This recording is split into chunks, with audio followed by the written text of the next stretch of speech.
I guess we'll have Brody go first. We'll go by alphabetical because it's Sure. B versus D. You guys should have thought about that. You gotta get that SEO. Yeah, No, see, I'm the number 8, which goes above everything alphabetically. That's true. great. Very smart. Yeah. That's why all my videos are secretly titled 0000001, and then the rest of the video. That's why I think the AAA people did. Like when they first started AAA, they're just like, fuck it, like 3 A's. no one's getting before us. No, I think the best way to like win at search engine optimization is just title your video PewDiePie Jake Paul, and then whatever your video was going to be titled. If you look through the tags on all our videos, every single one has tag Halo 3 on it. just as a tradition. Like that does like hurt views sometimes though. Like if you have a lot of tags where if people search for something and click on it and don't watch it, if they clicked on your video through that tag, then it can hurt your channel. It can also hurt if you have tags where nobody's clicking on them through that tag. So it's fucked. There's all sorts of just fucked bad times on YouTube. And speaking of fucked bad times, you should probably start the podcast. Welcome to another Guest Boyz. That's the funny name that I call this one. Every sub show that I have has boys spelled with a Z in it somewhere. It doesn't make things incredibly confusing when I try to talk about it. Definitely not. So, this episode, I've got 2 people that I think make really, really, really fucking good YouTube videos, but no one knows about them yet. And it's weird, and that's what we're going to talk about. So, first person here. Oh, by the way, my name's Tad. In case I didn't mention it, I don't think I did. I guess we'll start with Brody. Who are you, Brody? I'm Brody. All right, good talk. I don't know what you want me to say. We'll do the names, I guess, first. So we'll do names. Is it cool if I eat? Yeah, just eat some potato chips. No, these aren't chips. I actually have what are these? Mini sweet bell peppers. They're really good. Oh. Yeah, if they're crunchy and you hold them right up to the mic, that's fine. Anything else? You can do that? Yeah, it's kind of like an ASMR. Yeah. Oh, that's real good. Oh yeah, I can hear that. Ooh, that's nice. That's peaking. So good. who's this other mysterious voice? The other mysterious voice is my own. My name is Don DeMonsnay. I run Dumbest of All Worlds. Me and a couple other people. I want to pump the brakes on that real quick. Is that actually your last name? Because I thought it was Demon Zone. Yeah, I It's thought it was like a DeMonsnay. joke name. Like you were like a demonic Italian pizza shop owner, Don Demonzone. That's your real last. That's amazing. No, it's not. This is not a real name. I'm just not going by my real name. Sorry. I once knew a guy. His name was Richard Assalone. His name was Dick Assalone, and I felt so sorry for him. That's really My good. mom went to school with a dude. I shit you not. His name was Harold Butts, and his father's name was Richard. Nice. Wow, that whole family. That was a ticking time bomb, huh? Oh, Dick and Harry Butts? Oh, yeah. it was a dick in time. I got a good one. There was a guy in my high school. His last name was Boner, and he dated a girl named Butts, and that's just like, come on. Oof. Last names. But Setting them up for success. it'd be the Boner Butts wedding. I feel like we've lost track of what we're doing, though. Let's get back on pace for the listeners at home. So, now for the stuff that we make, I do a podcast about a whole bunch of stuff. It started as like a storytelling one, and then it moved to more like research stuff, general nerd stuff, and it kind of bounces all over the place. YouTube is actually kind of like a secondary thing. Just because it's such a nice platform, I ended up staying with it. But Brody, what is the type of stuff that you make? So a lot of what I make is Stop eating. I'm gonna slap you. let me just get through this one. Savor it. Oh yeah. So I do a lot of I'm a YouTube boy. I do a lot of like parody stuff and like anti-comedy. I'm real into like Eric Andre and Andy Kaufman and like Nathan Fielder, that type of stuff. My whole premise when I started my channel was you have so many people that like are in the YouTube gaming scene that are just these really socially awkward weirdos, but they try to act like they're not. And so I wanted to have this character who was one of those socially awkward weirdos trying to act like he's not, but is really bad at it. And so a lot of my content is about like this character that I've created sort of being in the world of YouTube, I guess. There's a lot of because how long have you been making videos? Oh God, 5 years now. I've been taking it really seriously for maybe 2.5, 3 years now, but yeah, my first video on this channel I uploaded in 2013. Wow, that's a long-running channel. Yeah. Now, for Don, Dumbest of All Worlds, how long has that been going on?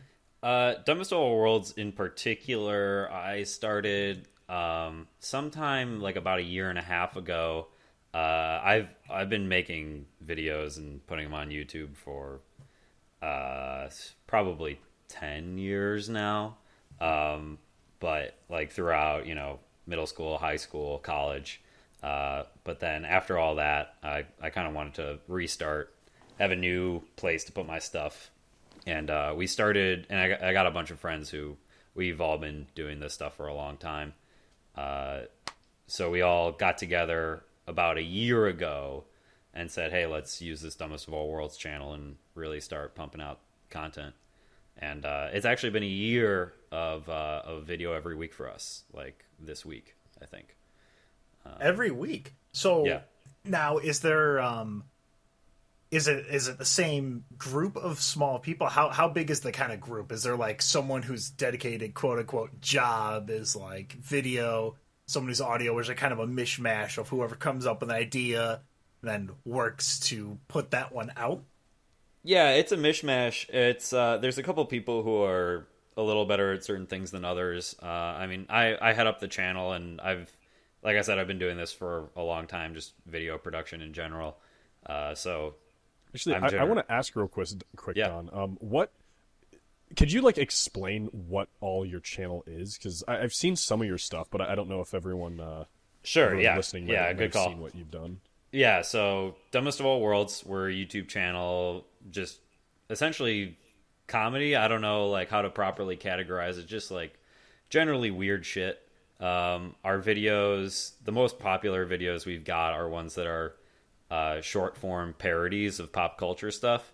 So we have like a Stranger Things parody, we have a Westworld parody, stuff like that has been our most popular, but we're really all over the place in terms of format, ideas, genres, and we're just looking to make people laugh. I think like it might be a little unfocused genre-wise, but I think the focus is the brand of the humor and the style. Yeah, so. I think I found Dumbest of All Worlds with a related video that was Bronco Buckner's wine. That's a good one. I lost my fucking mind watching it. About every maybe 45 seconds, there was a high quality goof. My favorite one was it was like Happy New Year 1, 2, I drink it early, and then it had like 2008 explode through the fucking screen. Yeah, it was great. I love that video. And there's a lot of weird stuff like that. And then the shorter form ones. There was the Marketing to Millennials. Was that the one that's that our first video got on TV? Sorry? There was one that actually went on CBS, I think. Oh, ABC, yeah. No, the one that got on ABC was the Silicon Valley Investor Shows You the Ropes. And that one is just me pointing my iPhone at myself, and I'm like wearing a leather jacket and 2 pairs of sunglasses. and I'm just yelling like nonsensical financial advice. And some ABC producer like messaged us on Facebook and was like, "Hey, can we use it?" And they just show it to a room of like these four like nice dressed up adults who are like, "What the hell did we just watch?" And so it was just 4 people on TV watching this video. Yeah, and they cut out the part where I take off my pants and and get shirtless, and all the other, like, I don't know, they made it a little more family friendly, but it was a real trip seeing like professionals watch it and like kind of take it seriously. I don't think any of them thought it was funny, but they just don't get it. Nah, they don't. They don't understand, man. No, it was really weird to see that. So, one of the main things I want to talk about is what it's been like from when you first started your channel up until now. For me, it was really weird because I started putting videos out back in 2000 and I want to say like 16. It was I put them up on YouTube just because I wanted to share them with other people. And then I thought it was like, whoa, I would get home from work and have like 2 comments a week. And I'd be like, whoa, that's fucking nuts. Like, I never expected anyone more than like 5 people to ever listen. Because it was just me and my friend Alex talking about stuff no one else would give a shit about. Mm-hmm. The first episode we made was so bad, I ended up deleting it. Classic. Second one was about how I got out of a ticket because I had a giant 20-sided die in my pocket, and I told the police officer when he pulled me over about the intricacies between Magic, Pokemon, and Yu-Gi-Oh! To convince him that I did not steal a car. No way. Because I was too white and nerdy, and it worked. That's convincing. But from that, it just kind of like, it felt weird because more and more people kind of came in, and then like I started a Discord, and I'd have people sending me messages on YouTube and Twitter, and it started feeling super weird to have like a fan base when I had never had like anything like that before. You know what's strange is now, just as a quick side thing, the word fan upsets so many people. People don't like use. Yeah, I hear most people refer to them as viewers. They don't say it's their fan base; it's their viewer base, and that's one of those weird, I think, more modern changes that I'm personally kind of confused by. What about fan upsets them?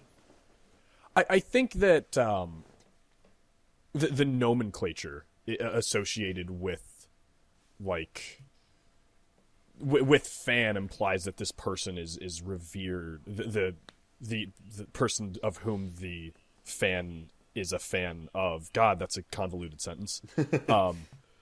They're to be revered. They're to be respected. And I think with YouTube, more people try to play the role of like this humble everyman. You know, hey, it's just me and my bros hanging out. You're not my fans. You're just viewing my content. What's up, fellow guys? What's up, fellow? The like silly pet name that they come up with fans. Like, what's up, my let me tellies? And stuff like that. If I ever do that, just like send an assassin to my house. It's like when you go onto a Twitch channel and it says like cool chill stream. It's like, oh, okay, I know exactly what this is gonna play out like. So now YouTube kind of has a monopoly on free internet shows. There's really Vimeo kind of exists, but it's not a serious competitor. The only real place that it's like all these other live streaming services compared to Twitch. There's no real incentive for people to go way over there because it doesn't have. I think YouTube is the I think it's like the 3rd or 5th most viewed website on the internet. It's got like 1.5 million views a day or something. No, that's way more than that. YouTube's it's super fucking popular. Every single person uses it, so there's no other competitor. Because YouTube also lets any garbage through that every time someone uploads Daddy Finger, or Yes Pop Pop video 15 million, YouTube's got to pay for that to host it. They're like, please, we'll take it. Who gives a shit? Here's the thing, though. I think YouTube is doing such a bad job with managing their website that if they don't do something soon, you will see competitors. You're already seeing Twitch allowing people to upload videos. They had video premieres before YouTube did. More than anything, YouTube's trying to play catch up with Twitch right now to offer the same services so that they don't lose people. Facebook's now competing with YouTube. I have a friend who was talking about how one of these months recently, he made more money uploading old videos on Facebook than he made on YouTube. Wow. So yeah. If YouTube doesn't change something soon, they will no longer be this monopoly. The thing is, though, they will never monopolize film students' cinematography reels. Vimeo owns that wholesale. Oh, absolutely. There's no competition in that space. And YouTube is probably going to always host my favorite genre of videos, which is Of Mice and Men English projects. Oh, yes. my favorite YouTube genre is Sweet Child of Mine cover. Yes, that's the incredible searches, all of these. I don't know. I think that's a big thing platform-wise, and we're seeing it in a ton of different just markets, technology-wise, is that these giant monopolies have like kind of gone over the edge of like too big to fail, but are failing. So it's very weird to see how they're all trying to eat each other's lunch, and you can never like on your own build because like Twitch is Amazon. Like there's no way Twitch would be able to compete, server costs, things like that with YouTube if it was still independent. There's no way for like little people to rise up and really a grocery store. You can start your own co-op in your own town to fight the big grocery stores, but you can't start your own little video streaming service. Maybe that's tough. I think it's tough today just because so many places are already established, but that's the same with anything. Like, it is hard to start just a grocery store, but there are companies that will still break through and suddenly become national brands, or companies that are national brands that suddenly fall. Like, McDonald's is on the decline, and who would have ever fucking thought that there would one day be more Subways in the world than McDonald's? Yeah, I think Sears was the one that recently Kmart shut down. Target's falling down. Sears, I think Sears declared bankruptcy. Yeah, Sears Radio Shack. I mean, I don't know if you guys had Big Bear where you're from, but fucking Big Bear went under, and that was a huge name, in the 90s. No, and I'm not saying that it's impossible for these giants to fall or anything like that. I'm just saying for something like video in particular, just the server costs alone, you have to be large. Like YouTube is losing money. Google loses billions of dollars a year on YouTube. It is not something that they own to make money. It is something they own to own that space. I don't know. I'd be interested in seeing the numbers on that, seeing how much they do or don't make on it. Yeah, because I do understand that YouTube has to make money, which is why they kind of have a advertiser over creator attitude. It's kind of bit me on the butt because YouTube has been hitting me with duplication. I was like, okay, well, what does this mean? Looked everywhere, couldn't find a straight answer. Messaged them on Twitter, and they just said to appeal it. I'm like, okay, I'll appeal it. Nothing changed. Did it again. And then they just kind of ignored anyone who's not really important. You'll never get an actual response. Of course. Because they got millions of people like you that the algorithm swatted and are now complaining, and their support team is just not big enough. You would need a literal army. It was in, because I did research. I think I nailed it down. It was saying that my videos were duplicates because it's just a podcast. So I usually just have the logo and then the audio. And so YouTube was seeing that as re-uploading the same video with different audio, like those where it'll have a children's. It was part of that Elsagate stuff. Yeah, makes sense. Yeah, so I got wrapped up in that. So I've pretty much given up on like trying to get YouTube monetization back, which like whatever. I ain't gonna go back and edit 150 episodes of stuff and re-upload it to have a freaking dancing pirate gif in the corner or something to make it count as different videos. No, and then they'll just like analyze it like Facebook did with their videos and like say like, oh, you have the dancing pirate gif, like this is also a duplicate. So with YouTube, it's actually, it feels pretty random for the most part, like how a channel can boom up in size. Mm-hmm. There's someone who mentioned to me, he came up with this idea called like islands of popularity, and the way he sold it to me was like, you're a pirate sailing on the big blue internet. It kind of smells like pee, but you know you're pretty used to it by now, and you're like in an area of the ocean looking for that sweet good content. And there's a bunch of small islands with big ocean in between. Some of these islands look really big, and it's easy to see them from far away. And you know from speaking with your piratey friends and your pirate bars that there be booty in those caves on those big visible islands. And there's smaller ones, kind of neighboring Pew de la Pie Island. And if you look really, really close, you'll see like in the sandbars there's gold and shit. But it's really hard to come up with like, oh, well, I don't want to go to that big island. I'm going to dig through all this muck to try and find this good stuff.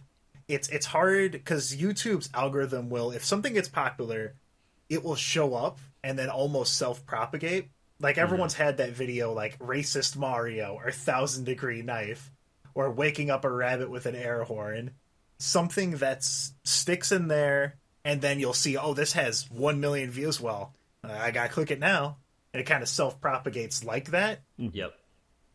So YouTube's algorithm can prop people up as being like the go-to thing. Like, go check out this person. If I'm looking for, I don't know, let's say I'm 9 years old and I'm looking for Five Nights at Freddy's. I'm gonna find Markiplier right now, like the first page of YouTube. Yeah, it's very self-reinforced because every single person who does that, the algorithm's like, oh, I got them to the right place.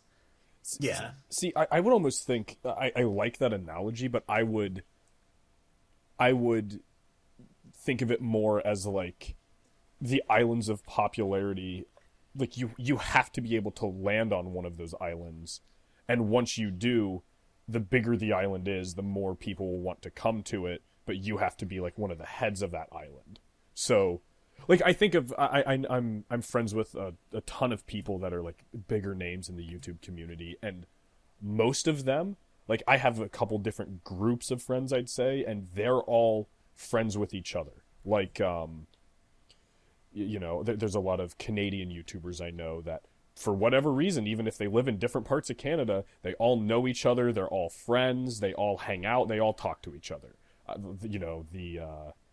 There's like the Philadelphia or Pennsylvania group of guys that all know each other and all hang out with each other. There's the guys that are now the things that's getting really big, like for this one I will actually name drop. So people like Lord Mandalore is friends with Shammy and Joseph Anderson, and so like they find this, they all become popular on their own. They gain this this wealth of viewership, but then they are able to utilize each other's popularity and bounce off of each other to keep growing. So it's like you have 5,000 people, let's say, watching you, and I have 5,000 people watching me. Well, maybe half of each of our viewership watches each other. So let's promote each other. Now we both have 7,500 people watching us. And we can become friends with this guy who has 30,000 people watching him, and he now has both of our 7,500 as well as like, and it just, I feel like you almost have to kind of be a star fucker if you want to like make it at all on YouTube. Yeah, networking's super, super important. I've gotten, it's made my life a lot easier. There's been times where I needed to get like a piece of art done. And if I would have had to search for an artist, it would have taken me forever to find someone. But now I was like, oh, hey, do you know someone? Yeah, I do. Here they are. Messaged them 10 minutes later. It's done. Or this was a really weird like series of events. But one of my friends is making a game. It's like a Paper Mario style game about bugs. And the way that I became friends with him was someone commented on one of the YouTube like episodes, and then I think he sent me a message because I replied to him on that. I just replied like, "Hey, thanks for commenting." He sent me a message. Then I joined his Discord, found him through there, found the other guy because he was posting his game, and it was like all these weird. All this started just because I responded to a comment on YouTube because I wanted to be like, "Oh, hey, thanks," and then I networked my way into, "Oh, he's making this game. I'm really involved with helping him do it. It's fun. We get to do all this cool stuff," and it just started from just making sure to go out and talk to someone. Is that your intentionality then? Like, are you just because like I mean, we have very few, I guess, friends in the like creative community. We've just kind of been doing it on our own, and we're looking to branch out. Stuff like meeting you guys and like Discord and stuff is like been super fun. But have you mainly networked just via odd occurrences, like a YouTube comment and just taking advantage of the situation, or are there intentional ways you guys go out and meet people and try and connect or promote each other? For me, a lot of it's been like the thing that sucks is I kind of hate a lot of YouTube, especially like in the scene that I make. Like, I don't watch gaming stuff. I don't watch comedy stuff. The shit that I watch on Same YouTube here. is like I watch a lot of car stuff. I watch a lot of like guitar things, a lot of music things. A lot of painting. I don't care about the type of content that I make. So a lot of the times when I am networking, I'll be talking to someone and like I don't want to name drop on this one, but I was at a convention recently and I was in the VIP lounge talking with this guy, and he was like, "Oh yeah, I saw you at so and so's birthday party last night, man. That, you seem like a really cool dude." And so we kind of chat and hung out for a little bit, like ate a couple sandwiches together. And I was like, "Oh yeah," and as I was leaving, he's like, "So what do you do?" I'm like, "Oh, here's my card." And he's like, "Oh yeah, here's mine." And like, I didn't even fucking know. He's a very well-known guy. Like, if I said his name here, you know what? I don't want to say it out loud, but I'll give you his guy's website because I just want to get your reaction to see if you know that. I've heard that. Oh, hey, yeah, I know that. Yeah, it was the guy that runs that. Oh, So, like if you put that in. Oh, okay. Nice. And I don't follow that. I don't care about that. But I was like, oh, holy shit. I was just like hanging out with this dude. And I think that's a big problem for me with networking, is I know so many people that go about it as like, I'm such a fan of this person. I want to get to know them and then see if they'll promote me, like springboard me. But for me, more often than not, it's just like, oh, this is a cool person to hang out with. Oh, I guess they have a following. Weird. Yeah, there's a balance between like going at it almost predatory like, where it's like, hey, this person has influence, I am going to become their friend and I'm going to use this to my advantage. Or like, what's a good one? I used to go when I was younger, like 14, 15, there was a streaming website called Dat Stream, and the guy who ran it, his name was GPM, and he was friends with Vinny from Vinesauce.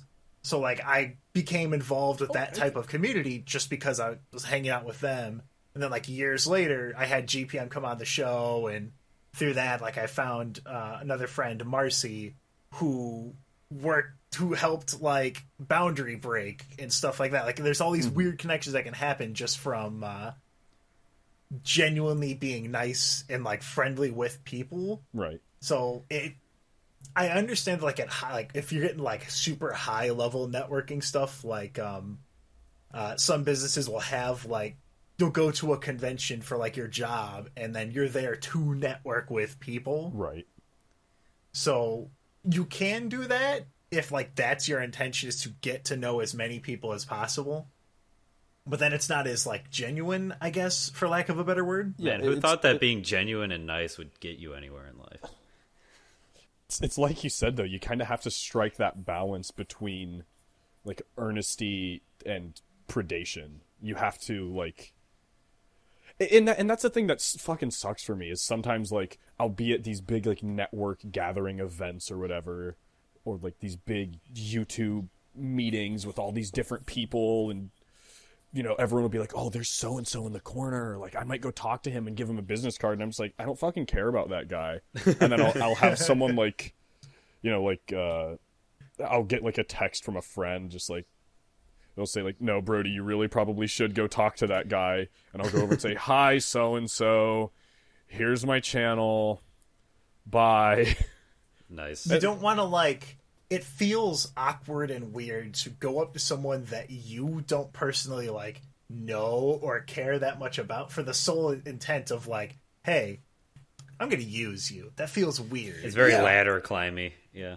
And it sucks because it works. I know so many people for whom that exact thing has worked. And I don't know. It's just like, for me, there's this big internal struggle with my entire channel of like, how much do I want to sacrifice my like creative integrity to become popular, to gain viewership. Like right now, my most viewed video is one that I made solely because someone said, you should make a video on this. It was a friend of mine. He said, you should make a video on this. This is going to be a big video if you do. And I did, and I fucking hate it. And every time I see that video, I just get mad. Yeah, I'm in the same situation. Like most of our stuff blows up on like YouTube Haiku, which is a subreddit for videos that are shorter than 30 seconds. And like we had so the Westworld parody we did was a Waluigi world. And I just thought of the phrase in my head. I was like, all right, Waluigi, Westworld, under 30 seconds. All right, I'll make it. And like, I didn't love it, but like, we got like articles written about it and stuff. And it's like, well, it worked. It's fun. I had a good time doing it, but no way would I like, you know, try and do this all the time. And sometimes we try and catch ourselves like trying to compress stuff into 30 seconds, and we're like, come on, man, like you can't do that, like just to feed off of it. I guess I would want to ask you guys then, what do you think is the right balance? Because I mean, I think we're all, in the grand scheme of things, small creators. Like I know we all have our viewer base and we have our viewers, but what do you do to grow without the using the word I used earlier, without being a star fucker? It's a hard balance between like what you're passionate about and then what's more palatable for people. A really good example I saw of this on a channel. He was a YouTube animator named Crazy Boris, and he has this original series that's a ton of fun. It's called Dungeon Dynamite, and I can tell that he really, really, really likes it. But to supplement it, he like did a PlayerUnknown's Battlegrounds animation and some League of Legends ones and things that he knew people would watch, and then tried to direct them to the thing he really wanted to do. For me, I had there was one video I had that got really, really big and popular. It was just a one-off. I did it with my cousin Joe. It was about Chris Chan, because I was like, okay, what is this dude? Tell me about this. And it became like really, really big, and I was like, oh, okay, that's kind of cool. And the type of people who are watching hour-and-a-half long Chris Chan videos are not fantastic to be around. Nope, in like a Discord.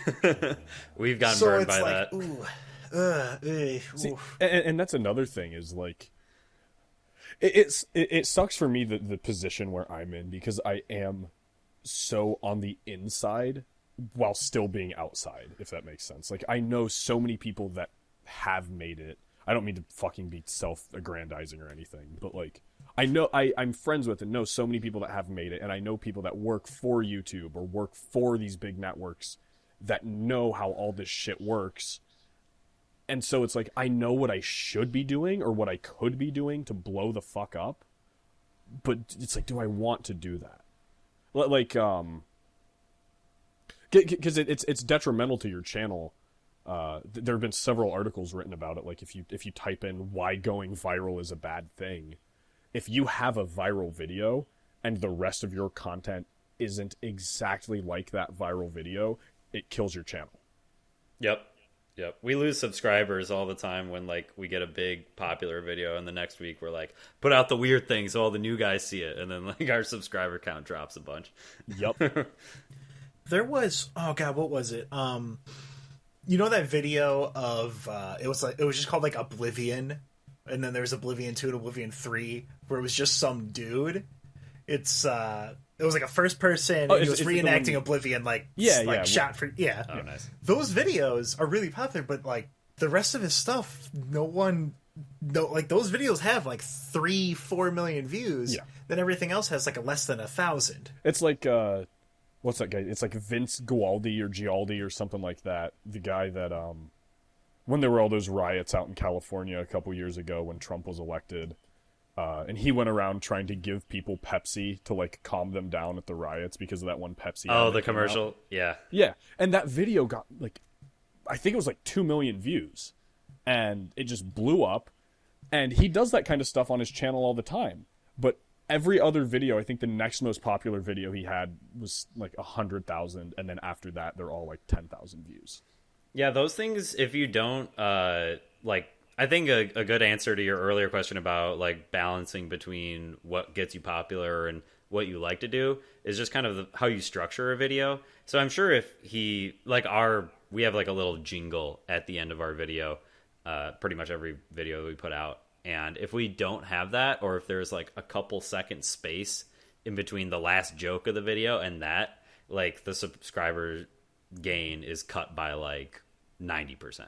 Like, it's a huge amount just to get people to, like, a little call to action to, like, get people to click. And it we just added a more explicit call to action screen after that, like, explicitly says, like, hey, well, it doesn't say subscribe, it says snake scribe. And so that made it feel palatable to us. But the instant we did that, the, like, first or second video we did with that, we went from 3,000 subscribers to 4,000. So nice. Like, see, yeah. I don't get any success from my my end cards or anything. I think I have like a less than. You get chuckles out of it.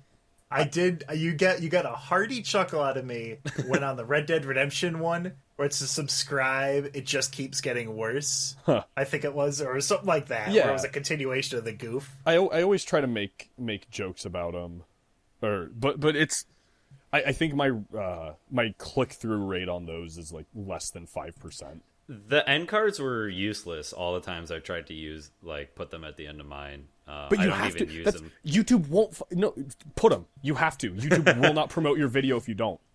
But I don't wanna. If you don't use the features they give you, you're dead in the water. It's so awful. It's so terrible. It's the worst for a thing. long time. I was, and I finally stopped this because it was just killing me inside. During my end cards, I started talking and saying like, "Hey, if you like this video, be sure to hit subscribe. I've got videos coming out every week," and that works. But I don't care if it works. It's awful. I don't want to do it. It so makes bad. you feel not genuine. It makes it feel like you're telling people watching, like, "Hey, yeah, if you like this video, well, why don't you do me a favor then? Come on. Yeah. You think I'm doing this for you?" It feels weird. It's all. I mean, I guess it goes back into that thing we were talking about earlier, the balance between integrity and. I think it's being business minded though, because if what sucks with YouTube is it's so much unlike almost any other art form, where you have to play by the rules if you want to get exposure. If you're a really fucking good painter and you just make shit and put it in a gallery, you have as much chance of getting noticed as any other great painter.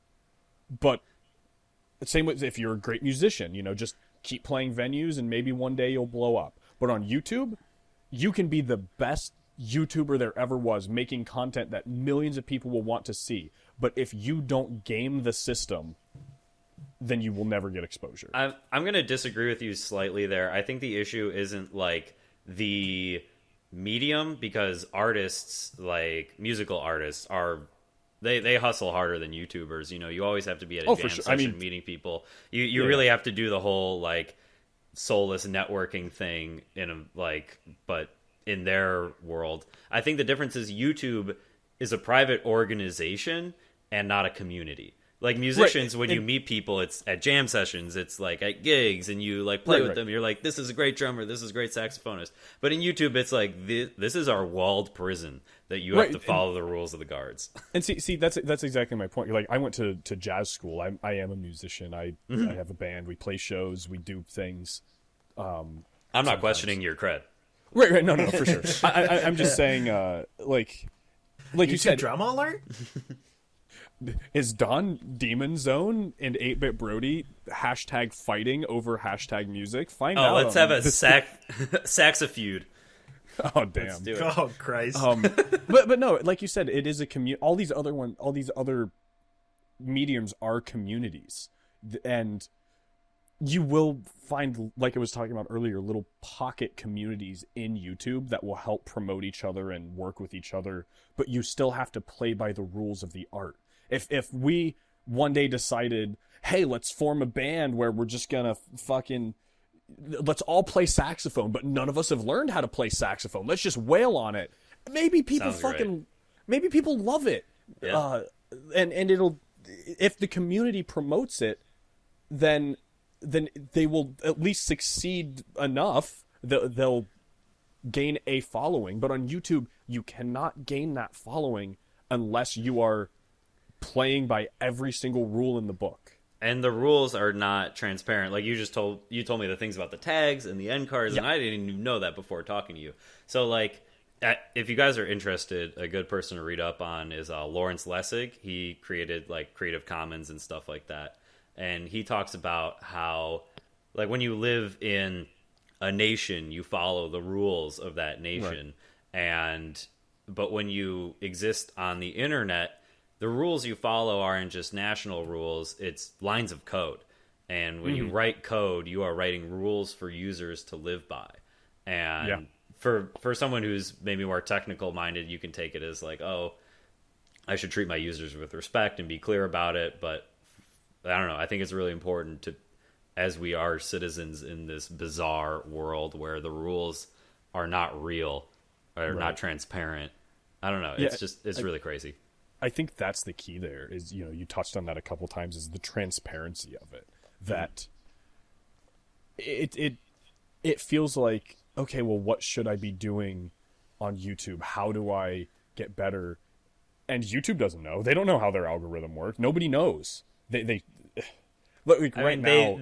kind of know. They don't know the exact specific details if it's a machine learning model, which it is for a large scale, but they have created that model. They're not like, but that's the thing is different people work on different parts of the algorithm. Yeah, so that's no one person knows how the whole system works. And I mean, I'm sure maybe there's one person out there, but it's not a big number of people. And so they constantly change the rules. So like the new thing now, the way it was explained to me is view velocity. So YouTube is trying to like push down smaller channels because they tend to be the most problematic ones with advertisers. So right now, you won't get promoted by YouTube unless your video already gets viewed. So they push your video out to your subscribers and people who ring the bell and all that shit only when it already reaches a peak. So it's think of it like a snowball effect where you've got to get rolling before you can pick up the weight and momentum to keep going. Exactly. Yeah. So if you don't have if you have a video that otherwise would go viral, they're not going to promote it. You have to already have that velocity. It's the way it was explained to me was like, picture you take a ball and you throw it. And if you can only throw that ball 10 feet, YouTube doesn't give a shit. But if you throw it 20 feet, they'll pick it up and throw it 30 feet. And then if the fans pick it up at 30 feet and throw it 50 feet, then YouTube will pick it up again and throw it 100 feet. And it becomes a snowball. But you have to be the one to set it in motion past the standard that they have set for you. Is that individual videos or like every subsequent video? Because I think we hit one where we were doing pretty well and we kind of hit a stride, and then we started putting out longer videos and we're like, oh well, we've got some velocity, let's experiment a little. And obviously the experiment got us fewer views, which was fine. Right. But then that immediately killed any other velocity that we had. It's a little of both, is my understanding. It's so, I don't know, it's such a mess. YouTube's a mess. I know the new one of my friends, my cousin Joe and his friend Tyler, they did a Red Letter Media kind of horror movie show, and it's really good. It's called Malevolent Movies, and they had a lot of fun with it. But they started the channel, I think, 2 weeks after they put in the new rules for advertising, where you had to have, I want to say it's like 5,000 subscribers. I think it's 4,000 or 1,000 subscribers and 4,000 hours of watch time. Yep. Yeah, which that's a lot, especially if your videos are shorter. Yep, yeah. We still haven't crossed that. We still do not have 400,000 minutes watched or whatever it is. We have fine subscribers and whatever, but we still, if I want it, I don't want to monetize our videos on YouTube, but if we wanted to, we couldn't. And that's another thing. They won't promote you if you don't monetize. Yep. It's... And I'm not going to. Good. I think that's the one holdout. I don't think I'll ever monetize via YouTube.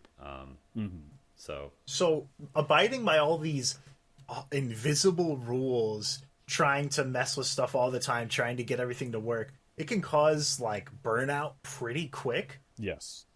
For me, I had a good month or two where I was going to work and then going to school, going to work, going to school for like 3 days out of the week, and then I would just go to work for 2, and as soon as I got home, just do podcast stuff Thursday, Friday, Saturday, and Sunday. And I ended up like, I was spreading myself across like 4 or 5 different things, and I just be like, you know what, I don't want to do anything. I'm sick of working on this right now. I'm done. And then I end up feeling guilty to anyone who's like expecting a video or like donating on the Patreon stuff. And so I feel like I need to force myself to keep working, and it kind of makes this cycle until I break it by like taking a break for like 2 weeks or something. I'll get caught in this vicious cycle where I'll just keep working and then not want to work on anything even tangentially related for a good long while. So have you guys had this burnout feeling? And if so, how have you tried to lessen it, avoid it, or like come back from a burnout? I had a moment like that earlier on in the channel, and what really helped is the fact that we have, a bunch of people working on the channel, so I was able to just take a break myself mentally and tune out, and for a couple weeks, other people covered the videos, and since then, I've just tried to keep it to a nice schedule, like keep a backlog of stuff built up, so that if I'm really going through some shit, I can just like still tune out for a week or something like that. It's really, really tough though, just fighting real life and also trying to do something creative. I don't have any really good answers how to like defeat it completely, other than reach out and think. I mean, I don't have a Patreon yet, so I have yet to deal with having to deliver an extra monthly thing on top of that, which is I think one of the reasons we haven't gotten into it yet. Is on top of a video a week. That'd be a lot. Yeah, that whenever I was too busy, because I started it, I wasn't really sure, because I'm like, what can you give people for a podcast? And I was like, oh, well, right now, I'm not too busy, so, we'll have a bonus one every week. And then it's like, oh, well, wait a second. That's double your work. All. Yeah, I just added, now I have 5 hour-long episodes to put out every week, plus the Dungeons & Dragons ones, plus any other stuff that I want to work on, plus, and then, oh no, and then you feel bad because you feel like you let people down from the Patreon there. Now, for me though, in regards to the burnout, I feel like I've been on a perpetual burnout for this last like year. I made the decision in when my channel first started out, I was doing like a video every couple of months just because it was something goofy that I was trying to do with like, I would show my friends and I thought, this is a funny thing, haha. But then I started taking it more and more seriously. And once I started doing weekly videos, my channel started to gain a lot of traction. People started to notice me. I started getting shout outs from bigger channels that were watching me. And that was really exciting. And it was like, holy shit, I'm growing. Things are happening. But then YouTube started changing their rules, and weekly wasn't enough anymore. Now it's got to be daily. Or if it is weekly, it can't be 5 or 6 minutes. It should be 20 minutes, because they don't care about viewership anymore. They care about watch time and retention time, and it was that killed my growth. And so like in 2016, I think I went from a couple hundred subscribers to like 2,000, and then 2017 I went from like 2,000 to 6,000, and 2018 I've barely gotten over 7,000. And it's just... Oh, it's just stay there. What's that? I said it was just staying there. It's just staying here. I have not grown. And it's gotten to the point where I've had like these weeks where I've put out videos where I've just said fuck it and made whatever bizarre experimental thing I wanted to do. There have been weeks where I've just called up a friend and said, hey, I don't care what it is, make a video and I'll fucking publish it.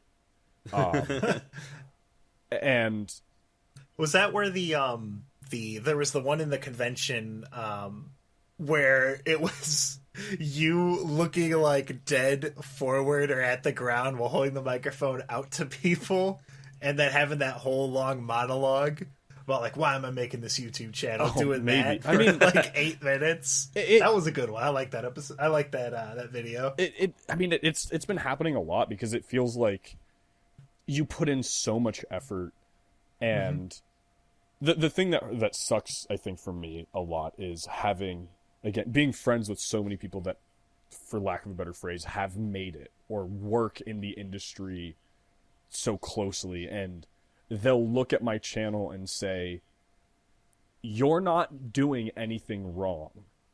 As far as SEO goes, perfect. As far as video length, perfect.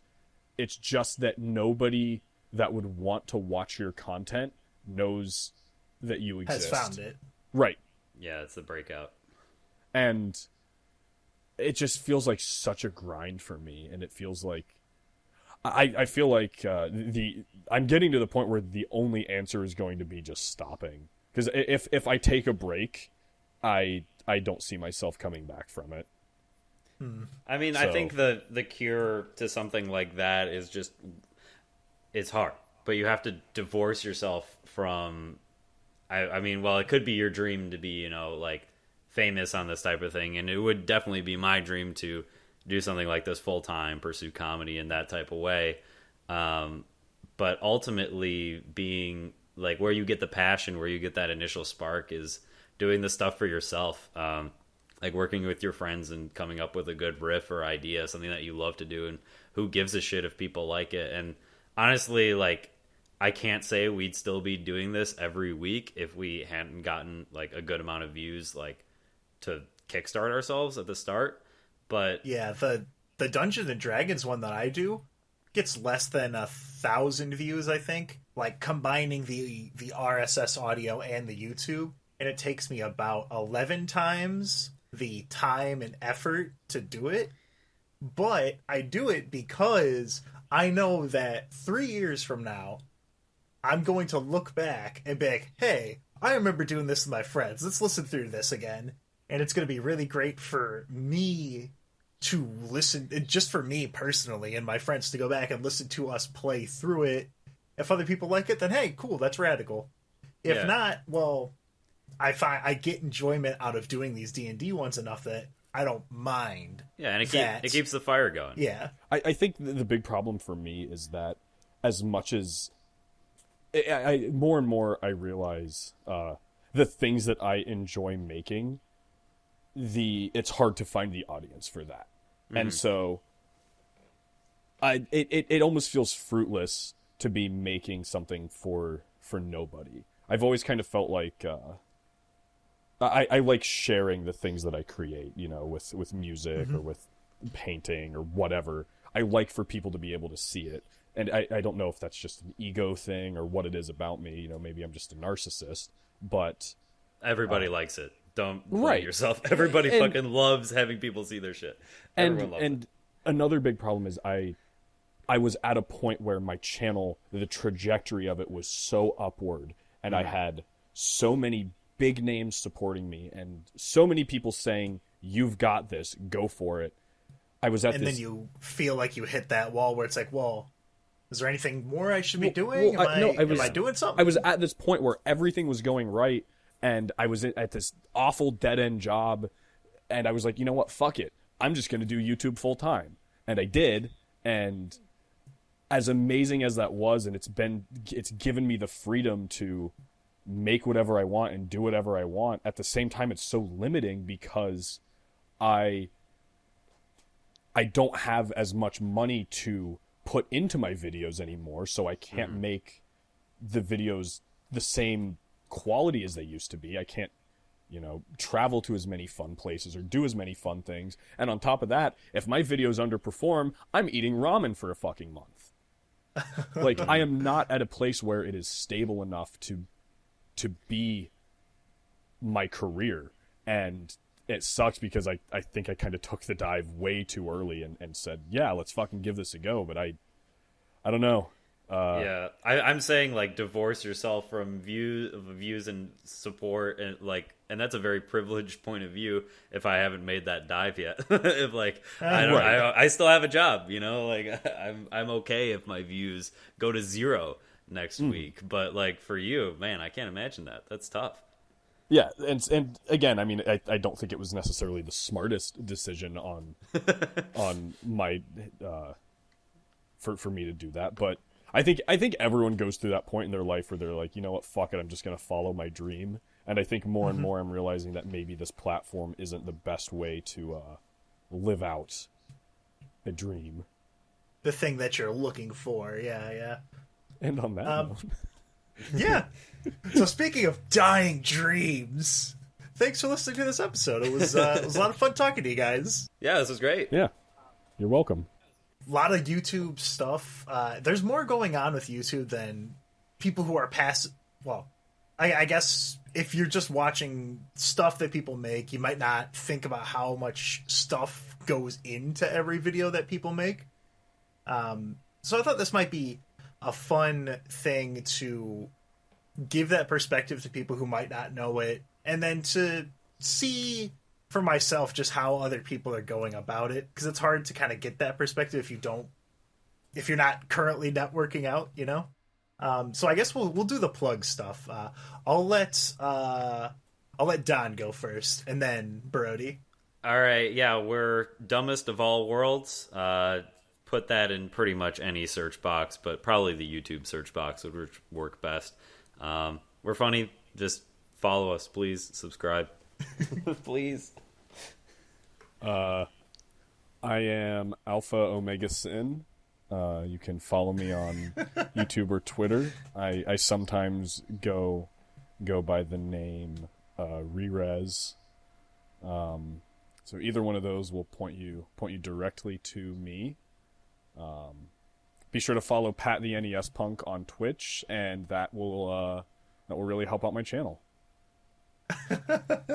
Or alternatively, 8-Bit Brody, I think, is your side thing that you do. Oh yeah, that one does exist. Yeah, I've done that. it's a small time thing. Every week. And then let me tell you about here: YouTube, iTunes, Google Play. You guys know the drill. All that good stuff. I'll have all the links to all the stuff in the description there. We'll put my MySpace on there too. Yeah, I'll link my Tumblr, which is Roxy Lalonda. Please step on my face.tumblr.com. It is a working URL. I paid money for that. Oh, if you could plug DunkinDonuts.com. That's one of ours. I will definitely remember that and not forget it. DunkinDubstep.com. Dubstep? Speaking of dubstep, I hate this. Let's close it. Great.